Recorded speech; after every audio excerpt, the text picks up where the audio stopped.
ভোলা দাঁড়া, তোর ব্যাগে কি আছে দেখি। এসব কি বললা? তুই এগুলো চুরি করে নিয়ে যাচ্ছিস? না না কাকা, আপনি ভুল ভাবছেন, এইসবগুলো আমার না, ম্যানেজারের। এইসব তো কি বলছি? এই রফিক, তাড়াতাড়ি ম্যানেজারকে ডেকে লে তো। তোকে আমি অনেক ভালো ভাবতাম রে ভোলা, তুই যে এসব কাজ করবি আমি ভাবতেই পারিনি। বিশ্বাস করো কাকা, এইগুলো আমার না, সবই ম্যানেজারের। কি হয়েছে আমি? স্যার, এইসব জিনিসগুলো নাকি আপনার? এইসব কি বলছো তুমি? এগুলো কেন আমার হাতে যাবে? ভোলা তো আপনারই নাম করছে। এই ছোট লোকের বাচ্চা, নিজে চুরি করে এখন আমার নাম দিচ্ছিস? আমি জিনিস থেকে লোভ সামলাতে পারিসনি। আপনি তো ভুলেছিলেন, এইগুলো আমার পুরো ঠিক দিয়ে আসবি, পাশে যেতে বাজারে ধরে দেবো। এগুলো তো জমা দিয়ে করে চপ, নিজের দোষ ঢাকার জন্য এখন আমাকে ফাঁসানোর চেষ্টা করছিস। তুমি জানো না হলে আমাদেরকে কাজ থেকে বার করে দিতে পারে।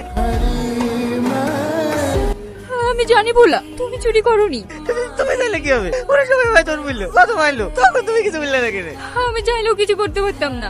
আমি যদি আগে জানতাম ম্যানেজার তোমাকে ওই কাজ করার কথা বলেছে, আমি তোমাকে কোনোদিনই করতে দিতাম না। এখন আমি বাড়ি যাবো কি করি? ভোলা, নাও ধরো, যাও তুমি বাড়ি চলে যাও। চলো, আমি তোমাকে স্টেশন পর্যন্ত রেখে আসছি। কিরে বলা, চুরি তো খুব করছে দেখতে পাচ্ছি, ভিডিওতে ভাইরাল। না না ভাই, আমি চুরি করিনি। ওর মনে মনে মিথ্যে মিথ্যে দুর্নাম দিয়েছে। মিথ্যে দুর্নাম দিয়েছে? মিথ্যে শালা গ্রামের মান সম্মান সব শেষ করে দিল। তোর বোনের বিটা ভেঙে যাওয়ার পরে আর নিজেকে সামলাতে পারেনি। কি দরকার ছিল তোর সব কাজ করে বেড়ানো? না না দাদা, আপনি ভুল ভাবছেন, আমি তো কিছু করিনি। যা বাড়ি যা, তোর বোনের মুখটা শেষ দেখা দেখি লেগা। আমাকে মারিস নি ভাই, আমার ভুল হয়ে গেছে, আমাকে ক্ষমা করতে ভাই।